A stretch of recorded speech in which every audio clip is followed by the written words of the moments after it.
He hired her to teach his paralyzed son. But when he secretly watched their interaction on camera, what he witnessed didn't just shock him, it made him question who he'd become. The footage wasn't grainy. It wasn't secretive or suspicious. It was, in every sense, painfully ordinary. But that was what made Elliot Warrington stop breathing. He hadn't even planned to check the camera feed that night. It was nearly 11:40 p.m., and the glow of his monitor was the only light left on in the vast, glass-walled office tucked inside his Aspen estate. His desk was scattered with paperwork he no longer had the energy to fake interest in: foundation proposals, quarterly reports, a gala invite from someone he hadn't spoken to since college. But for whatever reason, he clicked on the day's recordings from the north living room, the one next to the conservatory. It had been Miles's favorite room before the accident, before the silence. And there they were, his 12-year-old son, paralyzed, withdrawn, barely speaking, and her, Danielle Cooper, the teacher from East Denver he'd hired reluctantly after 3 overqualified therapists gave up. She stood in the middle of the living room, barefoot on the carpet, her long brown cardigan moving with every step. She was dancing. Not wildly, not like someone trying to cheer a child up with exaggerated, clown-like motion. She swayed side to side, humming along to something. At first, it looked ridiculous, out of place. Then the camera caught it, Miles's hand. It twitched, then lifted slightly. Danielle noticed and moved closer. She knelt beside him, spoke. The mic didn't pick up what she said, but Elliot could read lips well enough to catch it. "You don't need to move much. Just feel it." Miles blinked slowly. His mouth opened just barely. He smiled. Elliot froze. He didn't even realize he was gripping the arm of his chair until his fingers went numb. In 6 months, since the crash that killed his wife and left his son in a wheelchair, he hadn't seen so much as a smirk. Not during therapy. Not during visits from his younger sister. Not even when Elliot flew in Miles's favorite comic book artist for a private meet and greet. And now, this woman. Someone who wore beat-up sneakers with her skirt, who smelled like cinnamon and lavender, who greeted him with a casual "Morning, Mr. W." was dancing with his son like it was the most natural thing in the world. He replayed the footage 3 more times. Studied her face. Watched for any sign of manipulation, pressure, force. Nothing. She never touched him except when he reached for her fingers. She laughed at one point. Full, warm, a sound his house hadn't heard in years. Miles laughed too. Soft. Breathy. But real. Elliot leaned back in his chair and closed his eyes. What the hell was happening? For a man known for calculated risks and cold logic, this moment hit a part of his brain he'd long shut off.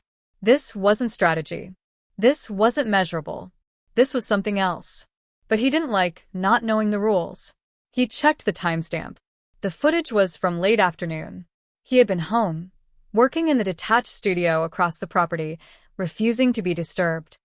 Had anyone told him this happened? No. He leaned forward again and clicked to open the other camera angles. Kitchen empty. Hallway normal. Conservatory, no sign of her prepping for some stunt. This wasn't staged. He sat there for a long time. Long enough for the silence of the house to settle again. For the heater to kick on. For his phone to buzz with a reminder about a breakfast meeting with board members at the Little Nell. He ignored it. Something about this didn't sit right. Not in a bad way. In a way that scraped at something he'd buried. By midnight, he was still watching. Not because he needed proof, but because he needed to understand what exactly she'd done to reach his son when no one else could. And maybe, if he was honest with himself, he wanted to know what part of him had been missing this whole time. But he couldn't sit behind a screen anymore. Tomorrow he would talk to her. And what she said might just crack everything wide open. Danielle Cooper arrived early that morning, as she always did. Her car, an older silver Honda with a squeaky belt, pulled into the gravel driveway at exactly 7 a.m. The staff didn't expect her until 8, but punctuality wasn't about impressing anyone.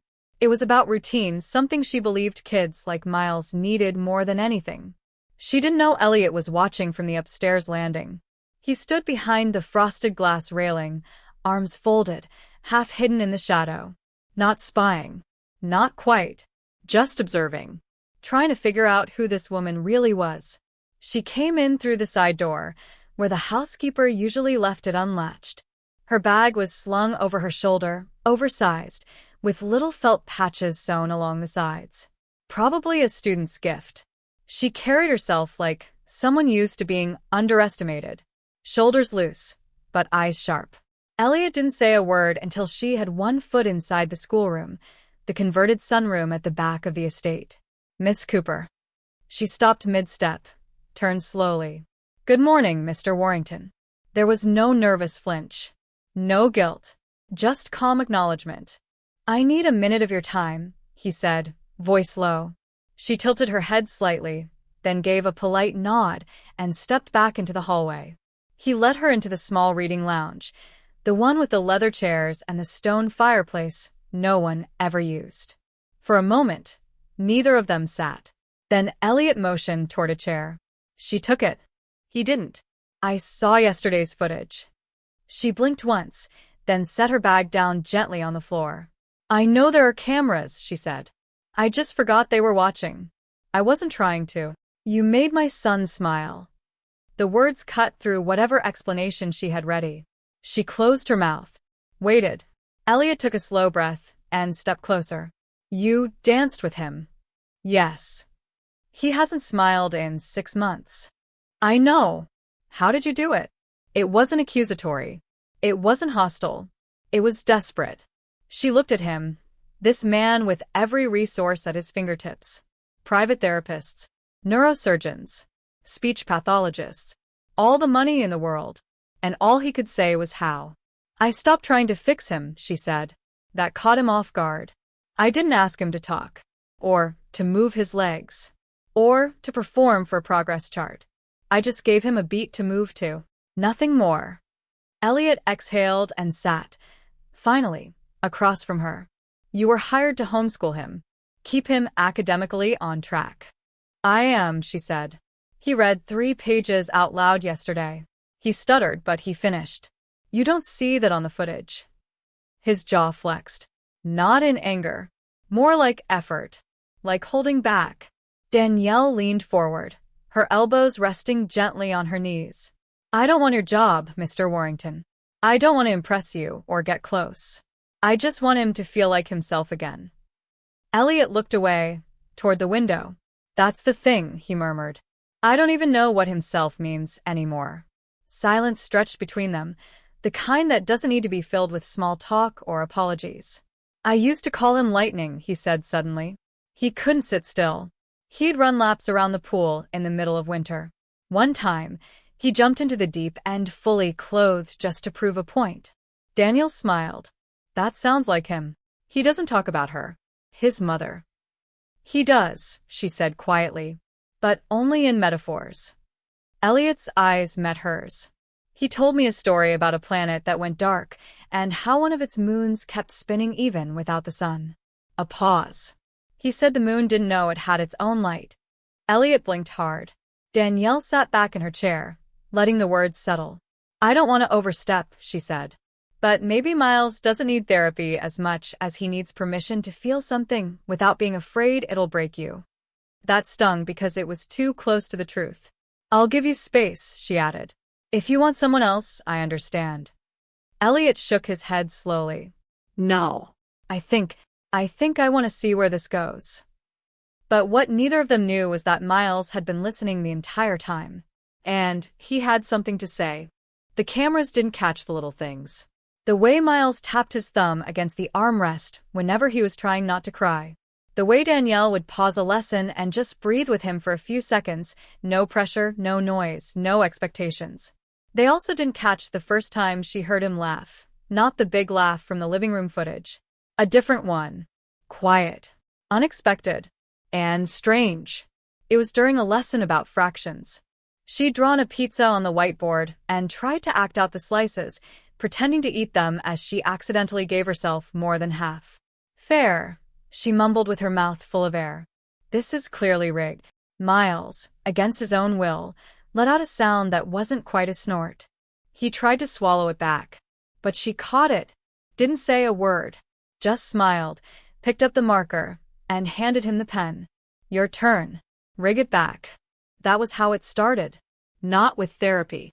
Not with a breakthrough. With pizza math. The cameras didn't pick up the stories he told either. They came slowly, in pieces. A hero here. A ruined city there. Always fiction, but Danielle knew better. She taught middle school long enough to read between the dragons and the robot suits. One day, he described a hero with a broken shield. He can't fight anymore, Miles said. So, he just watches everyone else try. Danielle didn't try to fix the story. She just asked, what happened next? He figures out how to fly, Miles said. But only when no one's looking. That line stayed with her for days. She didn't push him to talk about the crash. That wasn't her job. But slowly, the stories got closer to the truth. He'd mention a golden-haired queen, a dark car with no brakes, a kingdom that fell asleep forever. And sometimes, in between these fantastical stories, he'd ask things she couldn't answer. Do you think people remember things after they die? Why do grown-ups lie when they're scared? What if I never get better? And that's not a sad ending. He never asked those questions when Elliot was around. Elliot started showing up more. Not in big ways. He'd walk through the room, pretending to look for a book, or sit with his laptop in the hallway just outside the door. At first, Miles shut down when he saw him. He wouldn't speak, wouldn't make eye contact, just waited for his father to leave. One afternoon, Danielle made a choice. It wasn't in her contract, but it felt necessary. Would you mind waiting inside today? She asked Elliot just as he sat down in the hall. He stiffened. He doesn't like when I watch. He doesn't like the way you watch, she replied. He thinks you're waiting for him to fail. Elliot didn't move for a long moment. Then he stood and stepped inside, sat on the couch, didn't say a word. They were working on story writing that day. Danielle gave Miles 3 random words: waterfall, radio, envelope. He stared at the page for a while. Then he said softly, there was a boy who couldn't walk, but he built a machine that sang waterfalls.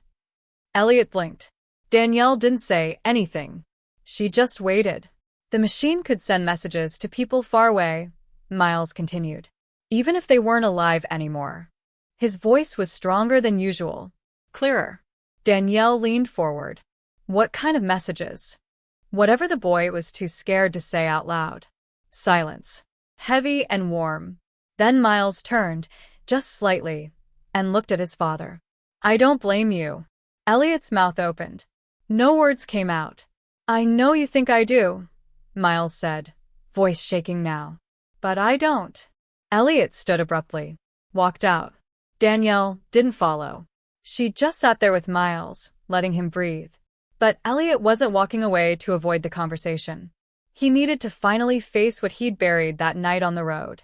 Elliot didn't leave the house. He just needed to step outside. He walked down the stone path behind the property, past the frozen garden beds and the old canoe resting against the shed. The mountains looked still, like someone had paused them mid-breath. Snow sat heavy on the pines. And for the first time in months, he noticed the sound of nothing. No machines. No phones. Just wind. He couldn't explain what he was feeling. Shame, maybe. Relief. Not quite. Something in between. Something raw.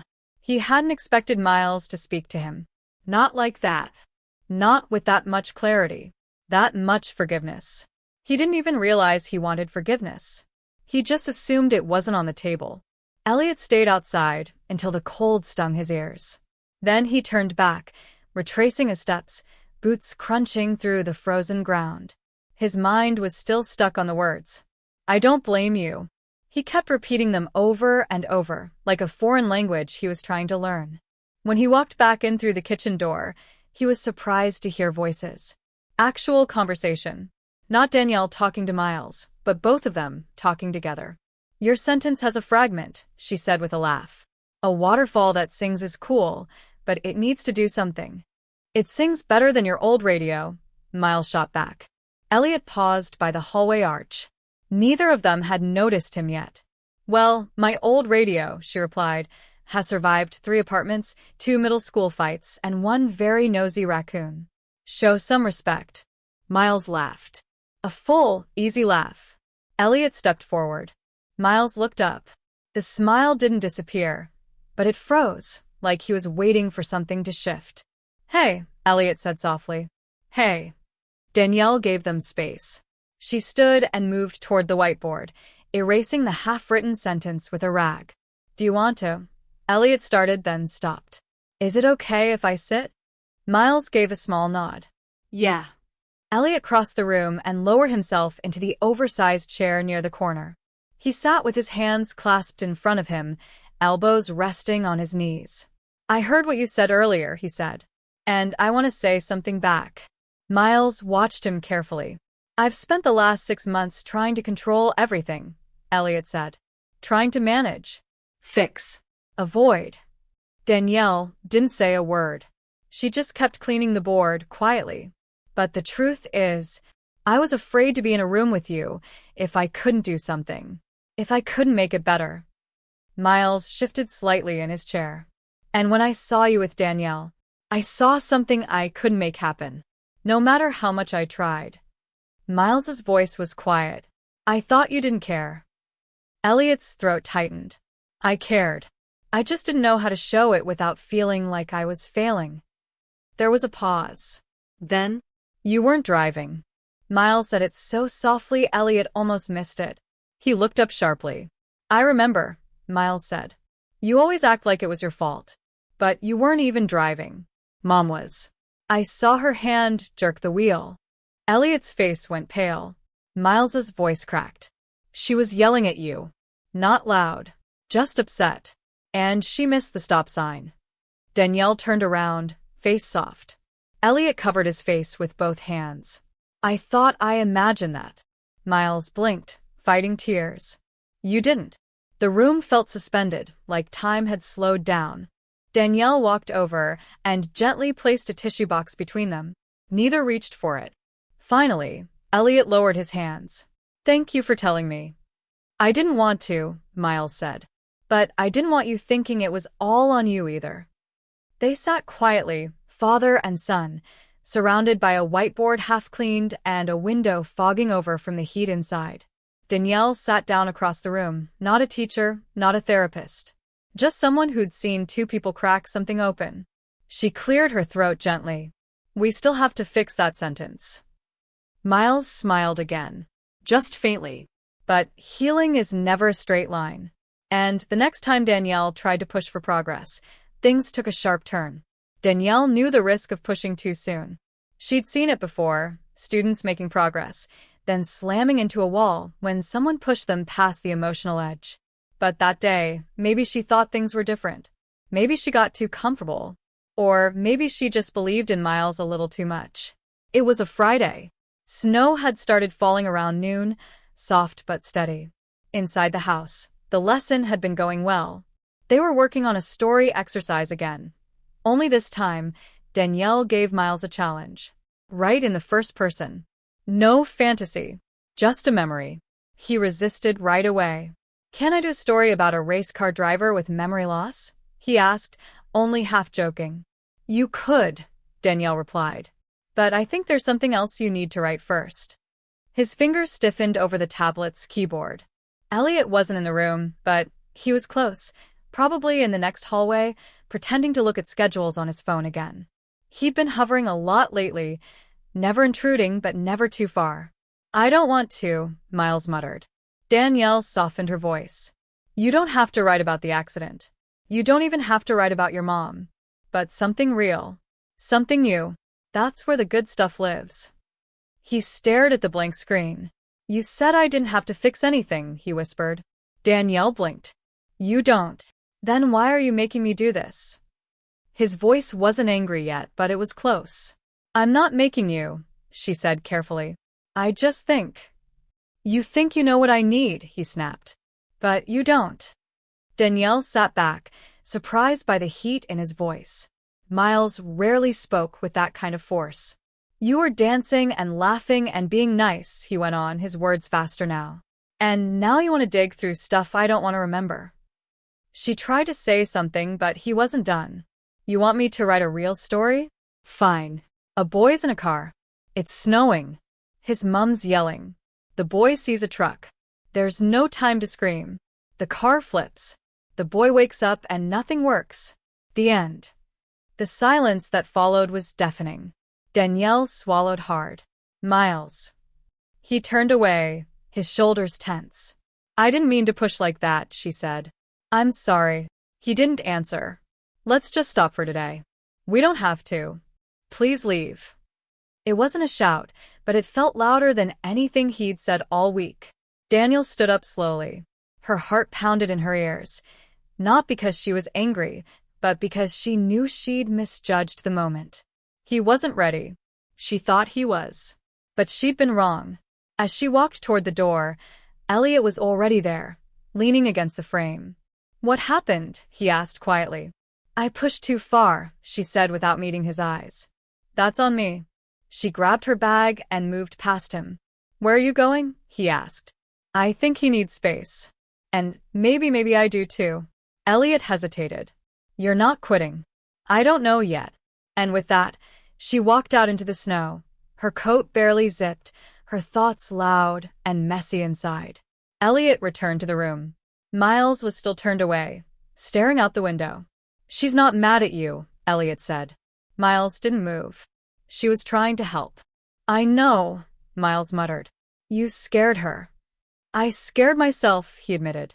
Elliot sat beside him. You want to talk about it? No. Okay. They sat there, quiet, the snowfall growing heavier behind the glass. After a few minutes, Miles turned his chair slightly toward his father. Was she right? He asked. About writing it? I don't know, Elliot said honestly. But I think it's okay to be mad that she asked. Miles nodded once. They sat together for a while. No music, no words. Just time. But healing can come from unexpected places. And that night, a simple dinner changed the course of everything. Danielle didn't plan on coming back the next day. She spent most of Saturday walking around Sloan's Lake in a thick hoodie, earbuds in, not really listening to anything. Her mind kept replaying Miles's voice. You think you know what I need. It wasn't just his words. It was the way he looked at her, like she'd betrayed something fragile. By Sunday morning, she had half an email drafted to formally resign. She stared at the screen, rereading the sentence. I think it's best for Miles to work with someone else now. It didn't feel right, but maybe it was the responsible thing. That's when her phone buzzed. Unknown number. She almost ignored it, then answered. Danielle Cooper. It was Elliot. His voice was quieter than usual. Yeah. There was a pause. I know it's your weekend, and I wouldn't ask unless it mattered. But would you consider coming for dinner tonight? She didn't respond at first. As someone who cares about him, her chest tightened. Is he okay? He asked if you were coming back. That was all she needed. When she arrived at the estate that evening, the whole house felt different. Warmer somehow. Not physically. Aspen was already buried in snow. But something about the way the lights glowed from the kitchen and the faint sound of jazz floating through the hall. Elliot met her at the door. He wasn't in a suit. He wore a sweater, sleeves pushed up, looking like a man who had spent the afternoon trying to remember how to cook. His hair was still a little damp from a shower. I didn't know what you liked, he said, gesturing to the dining room. So, I made spaghetti and salad. It's probably terrible. It smells decent, she replied with a small smile. Miles was already at the table, a blanket draped over his legs, his tablet to one side. He looked up when she walked in. Hey, he said, unsure. Hey, she echoed. I heard there was food. I can't pass up carbs. He smiled slightly. She took the seat across from him. The meal wasn't perfect. Elliot overcooked the pasta, and the garlic bread came from a frozen box. But nobody cared. It was the first time the three of them sat down without the barrier of lessons, schedules, or grief. At one point, Danielle dropped a meatball, and it rolled off her plate. She laughed. Tragedy, she declared. Miles chuckled. Elliot raised an eyebrow. You laugh more than most people I've met. Danielle wiped her mouth. Because I've had more reasons not to. There was a quiet beat, not uncomfortable, just honest. Miles set his fork down. I was mean to you. You were honest, Danielle said. That's more than most adults can manage. I still don't want to write about it. I still don't want you to, she said. Not until you do. He studied her for a moment, then nodded. Elliot poured more water into her glass. I've been thinking, he said. About everything. Danielle leaned back at her chair, giving him space. For so long, I've been focused on managing things, he said. Making sure Miles had the best doctors, the best tutors, the best equipment. I thought if I filled every gap, I could patch it all up. Daniel said nothing. Neither did Miles. But none of those things made him laugh, Elliot continued. You did. Daniel looked over at Miles. He did. I just gave him a beat. Elliot exhaled through his nose. Still. Thank you. There was a rare softness in his eyes. Not weakness. Just something real. After dessert, store-bought cookies, which Daniel praised too enthusiastically, they sat around the table a little longer. Miles was dozing off, his head tilted slightly, eyes heavy. I should probably get him settled, Elliot said, standing slowly. Danielle helped adjust Miles's blanket and move his tablet. She didn't expect him to speak again, but just as she reached for her coat, Miles murmured something. I'm glad you came back. She crouched down beside him. Me too. Elliot stood by the kitchen entrance, watching. He didn't say a word, but his expression said more than enough. But while things were starting to heal inside, outside forces were paying attention. And the next week, someone leaked their story to the press. The headlines hit Tuesday morning. Reclusive tech billionaire hosting former inner-city school teacher in his private estate. Unorthodox therapy. Or something more. A look inside the Warrington home. It spread fast, first in obscure gossip blogs, then picked up by national outlets who twisted the narrative with vague innuendo and cherry-picked facts. No one cared to ask why Danielle was there, or how she was helping. They just saw the optics. A white billionaire.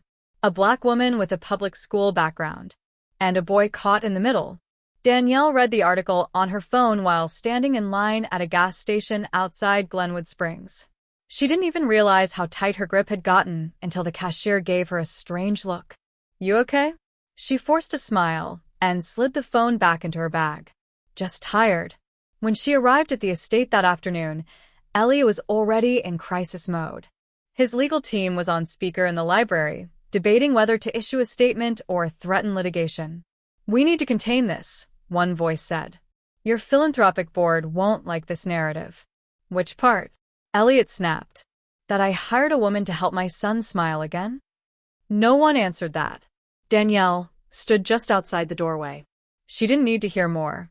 She already knew how this worked. The smear first. The questions later. She'd seen teachers dragged online for less. She turned to walk away, but found Elliot standing behind her. He must have left the call. I'm sorry, he said quietly. Daniel looked at him. Why now? My guess? One of the night staff sold something. Maybe a photo. Maybe just a description. Her heart thudded. Are they going to spin this like something else? They already have. She nodded slowly. Do you want me to leave? He blinked. Do you want to leave?